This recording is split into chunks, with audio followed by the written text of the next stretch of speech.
Labadiena, esu Roma Litvinaitė, Vytauto Didžiojo universiteto įtraukiojo ugdymo programos 1 kurso magistrantė. Kviečiu Gargždų Minijos progimnazijoje paieškoti aplinkos atitinkančios universalaus dizaino principus. Gargždų Minijos progimnazijoje mokosi 1059 mokiniai. Mokykla įsikūrusi 2 pastatuose Gargždų mieste. Viename pastate įrengtas liftas, o kitame užvažiavimo rampa. Didžioji dalis mokyklos laiptų yra su ryškia spalva pažymėtomis pakopomis. Koridoriai pakankamai erdvūs, galima laisvai judėti. Pagrindinio ugdymo korpuse mokinių iniciatyva pastatyta vandens stotelė, kuri pažymėta lengvai suprantamų ženklų. Numatytos erdvės poilsiui.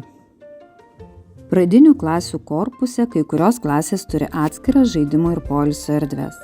Klasės pakankamai erdvios ir aprūpintos reikalinga įranga. Išmaniaisiais ekranais, reguliuojamo aukščio suolais ir kėdėmis. Pradinių klasių korpuse psichologijos kabinete šiuo metu įrenginėjama sensorinio nusiraminimo vieta. Atskiruose kabinetuose dirba specialioji pedagogė ir 2 logopedės.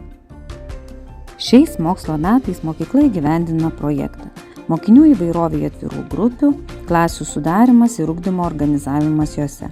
Šioje klasėje visiškos įtraukties būdu mokosi 3 didelių ir labai didelių specialiųjų poreikių mokiniai. Dirba 2 mokytojos ir 1 mokytojo padėjėja. Gargždų Minijos progimnazijos lauko aplinka praturtinta sporto aikštynais.